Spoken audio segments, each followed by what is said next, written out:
Hi, Emily. How are you? Yes, I'm just talking to express my feelings. Today is Wednesday, the day before Thanksgiving, and this coming Thanksgiving is going to be a little bit different because we're going to be spending the day at the hospital with my son, or I will be at least. My wife will be going to one of her girlfriends for dinner, and I'll be home by myself basically. Spend a few hours with my son. He doesn't eat turkey anyway, so I just get him whatever he requests.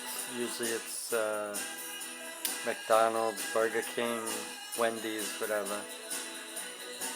When I was a kid, it was totally different. I didn't get fast food like that, but my son is autistic, and we've been struggling trying to find him the right foods to eat. Autism is one of the hardest things that you could ever grasp because you just don't know. And the reactions of the child, I mentioned this in another video, but autism is definitely affecting the individual who's suffering from it, but it also affects the family. I mean, we're deeply affected. I can't even work. I'm on disability, and I have no way I could go back to work under these circumstances. And I'm not well up here right now either. I've wanted to take my life on several occasions. I've had envisioned, I've had dreams. Um, the easy way out for me would be to overdose aspirin and sleeping pills, which I've tried. Wound up in the hospital for it. A more dramatic way to go would probably be like taking my car, either driving it into a tree going full speed, or going through the brush and the bushes and then hopefully landing in the lake where my car would sink instantly and I wouldn't have a chance to get out, and I would just go down with the car. But those are dramatic situations that I hope won't have to happen. But life sometimes seems very hard, and also at times you get very depressed to the point where you feel like you lose your whole sense of who you want to be. I am a girl. I've always known that. A lot of people don't get it, but I know what it's all about because I've struggled since I was a child. My son's autistic, and he's been struggling with that since age 3, and it's difficult, believe me. I even write a blog about it. But I was really coming here to talk about something else, not about the troubles that I have. But the reality is that a lot of transgender people do contemplate suicide. That is a fact. I mean, 50% or more of the transgender community are affected by suicide. Because, let's face it, transgender people are still discriminated against. They're not understood. They are abandoned by family, friends. They have no means to support themselves, so they lose any kind of housing arrangements. And then they succumb to depression. And sadly, some just can't deal with it anymore. So they take their life. It's unfortunate. And it's alarming, actually, that there are so many young kids doing the same, taking their lives. It's just a sad state of affairs.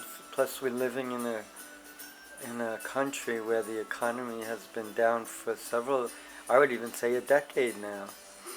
And the country aims all its efforts in the wrong direction, it seems to me. I'm not a politician, nor do I profess to be, but I know one thing, that our country, the needs of its people are not being met, while our leadership is investing money and people's lives in ventures like war that really makes no sense. I don't get it.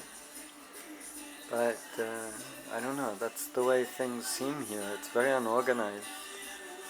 Um, well, now it's holidays. So I'm going to switch topics because I want to try to bring in some happy things. And I like to walk around the mall during this time of the year. Not on Black Friday though. I don't think that's a good idea. But it's nice to just walk around and look at the different things.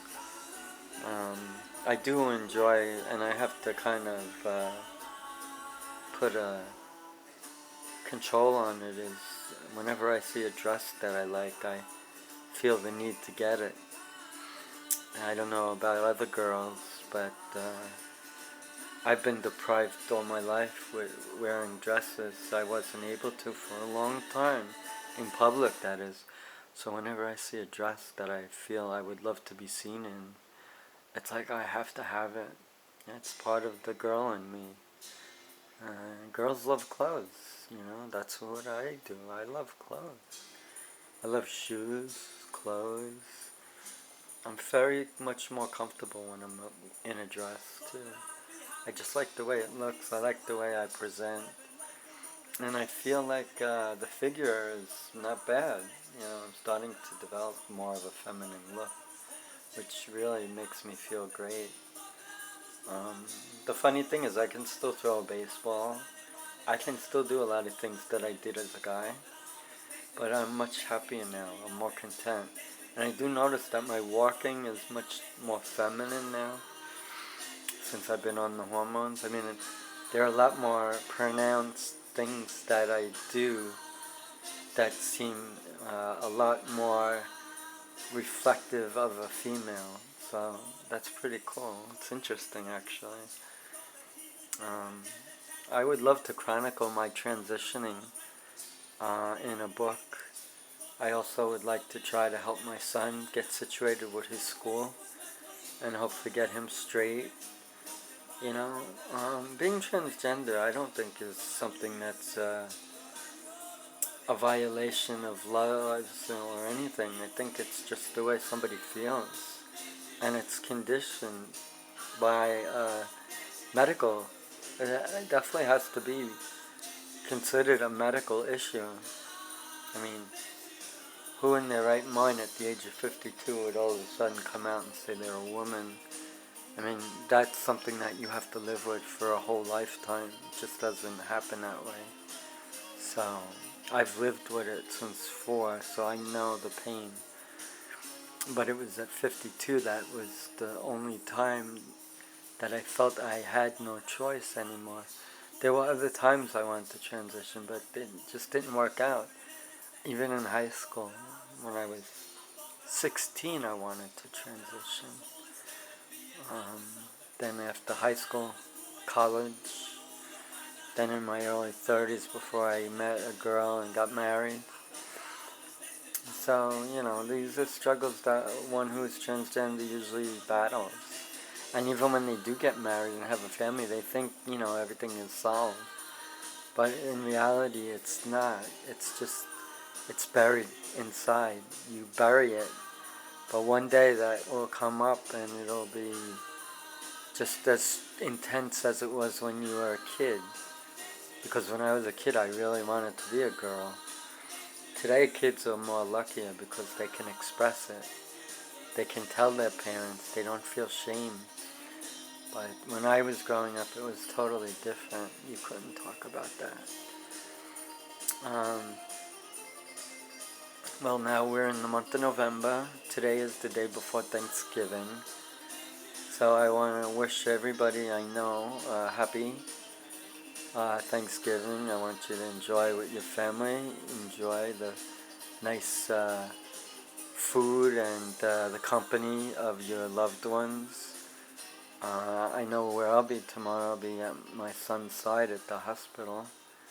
I probably won't even eat a turkey dinner. I'll just eat like, I don't know, a TV dinner or something. I don't know. I don't have the patience to cook a turkey. And why would I anyway? My wife is going to a party with her mom. I'm alone and I'll be out visiting with my son.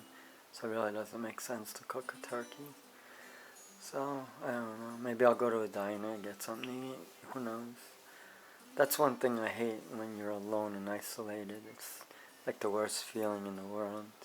Sometimes you appreciate your alone time, but sometimes you feel very depressed being alone all the time. That's why meeting with my friends this past Friday was very helpful to me, and getting such kind comments from other friends who said they wish they could have been there. That really touches me. You know, I'm very lucky in that sense. I do know that I'm not a bad guy, girl, whatever you want to address me as.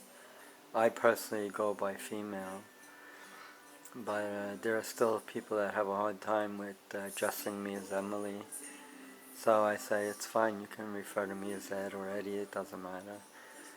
But for me, I'm going to be expressing my feminine side now for the rest of my life. That's just the way it has to be. Plus I feel much happier dressed up like a female. It's a nice feeling. And I also enjoy, like, when I go to the dressing rooms and I tell the girl that I want to try these on, and she just accepts me. She doesn't even look at me in a weird way or anything. She takes me for what I am, a female. So that's a good thing. That's really good. Plus I go to the ladies' room, there's no problem there either.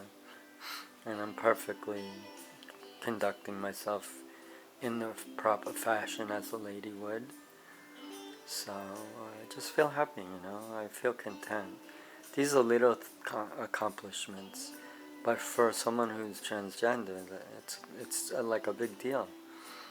For a girl who going to the bathroom doesn't mean much, other than to get the relief of going.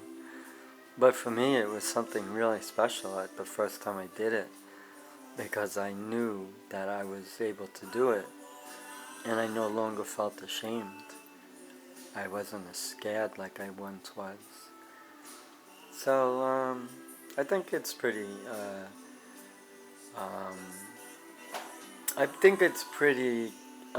good choice on my part to begin the transitional process. I mean, I'm 52, I'm not a kid anymore, but I feel good. I think it's a combination of my diet and the hormones. I mean, I lost a good amount of weight, and I'm getting compliments from girls. I never had that before when I was a guy. I don't think any girl ever complimented me. But as a female, forget it. Like, I've been complimented left and right. It just makes me feel happy, but it also makes me wonder. Guys are nice. I didn't mind being a guy. I mean, I am a girl, there's no doubt about it. But I tried to make it as a guy. I think I could have done it if I really tried, but too many things happened, and I just couldn't deal with it anymore. As I told you, I lost my dad sadly, tragically. Then a good friend who helped me through that died tragically too. And when I went to his wake, it was just like, I just lost it. I had like just an emotional collapse. I was so much in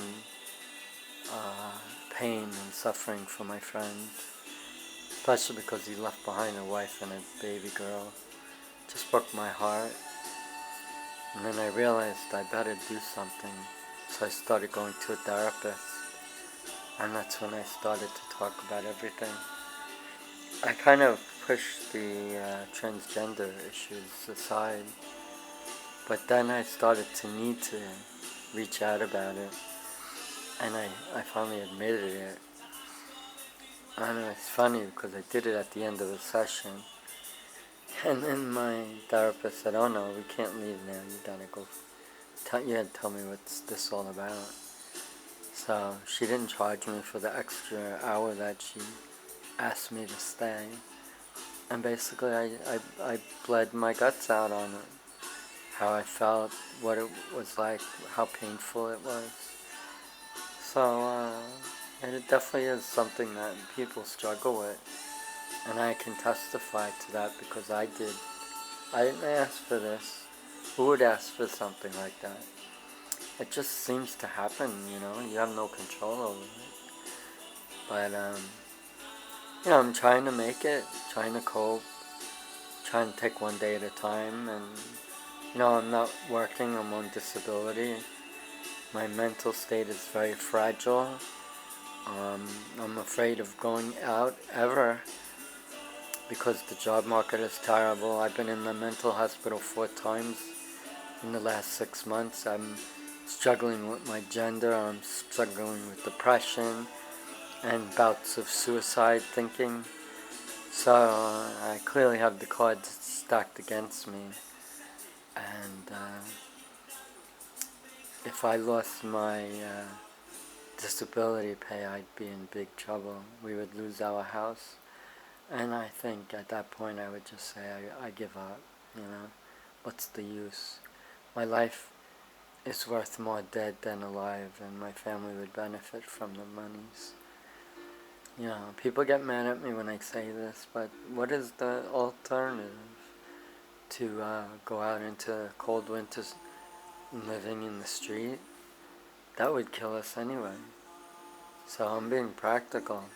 Instead of my whole family dying and being a tragic event, I would end my life so they would have a house and be protected, and they wouldn't die. I would be the one to do that, because the bottom line is my duty to my family comes first above anything else. And that's just the way it is. That's what I've been taught. You have to do everything in your power to protect your family. And if that means having to sacrifice my life, then that's just the way it is, I don't know why people suffer. I don't have answers for that. All I know is we do live in a very bad time, and there's stress on everybody. And I feel for children, because children who are raised by 2 working parents and are shuffled around to nannies or people who watch them, I don't know if they're really getting the full benefit of family and support and love that they truly need. Because I know when I was working like a slave and working overtime and working on Saturdays, I hardly got to see my son. And I felt very guilty about that. But I couldn't help it. I had to pay bills. I had to make a living. And I had to follow what the boss told me. But, it's one thing I hate when I work for many people. I had no real choice. I had to follow and conduct myself in a way which I always did, as respectful, honorable, and always doing the right things. But in fact, life sometimes makes you realize the most important aspects, which in our case is our son, Matthew, who really needs us. Step up.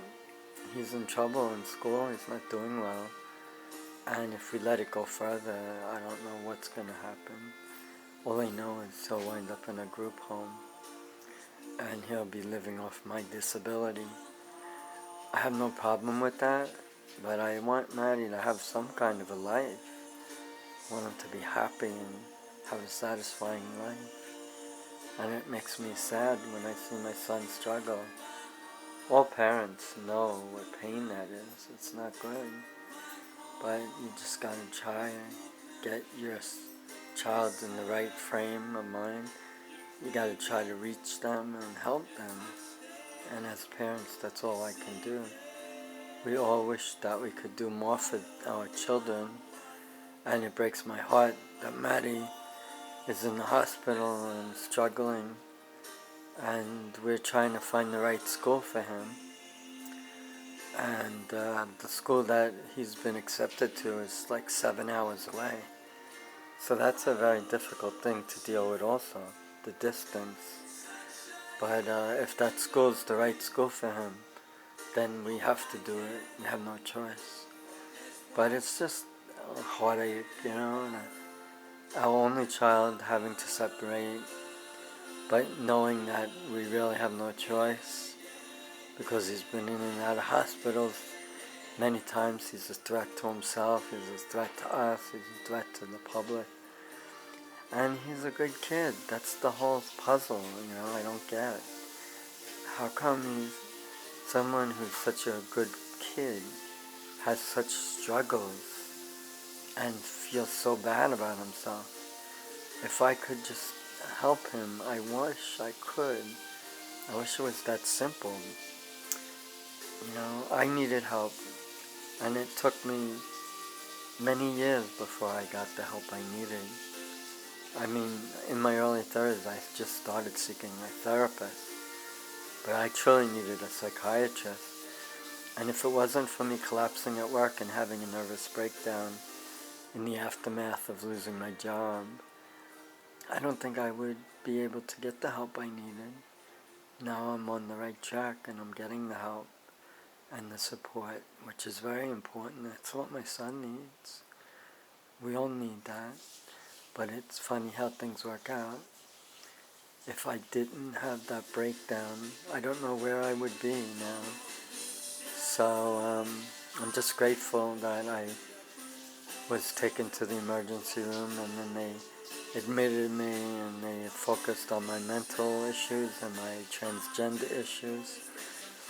And it gave me time to just kind of reflect and think. You know, that was only one hospital, but I wound up in 3 different hospitals on 4 separate occasions. So I've been really going through a struggle. And, you know, life is very hard, you know. We have to do the best we can. And that's what I'm trying to teach my son.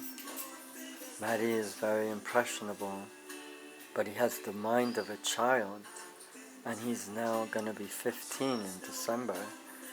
So it really is difficult. And all we can do as parents is try to do what we can to implement a support network for him, get him in a proper school. Hopefully he'll turn around and start to appreciate his life and take to the learning experience. And hopefully once he feels better about himself, he'll be able to open up and make friends.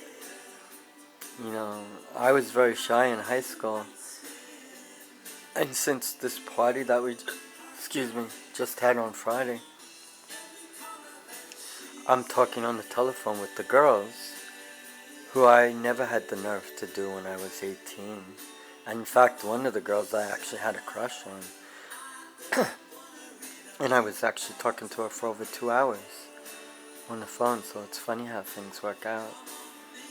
And she's really a sweetheart, and I admire her, and I think she's got a lot of courage, because I didn't realize her life was pretty hard too.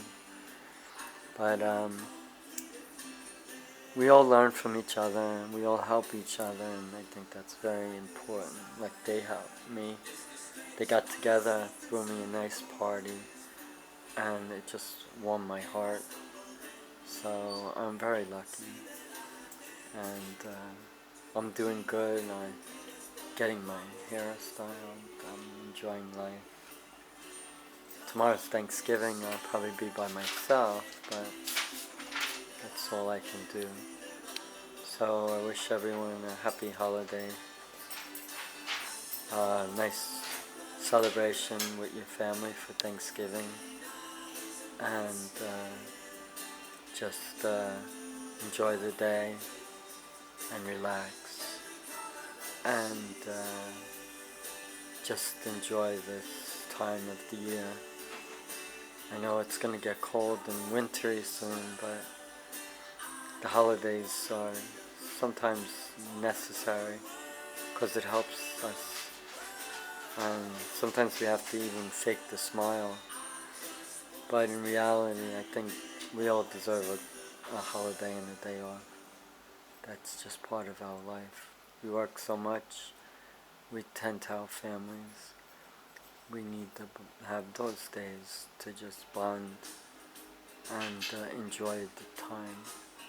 So, I wish you all a very happy Thanksgiving and all good wishes throughout the holiday season and in the new year. All my love, Emily. Thank you. Bye.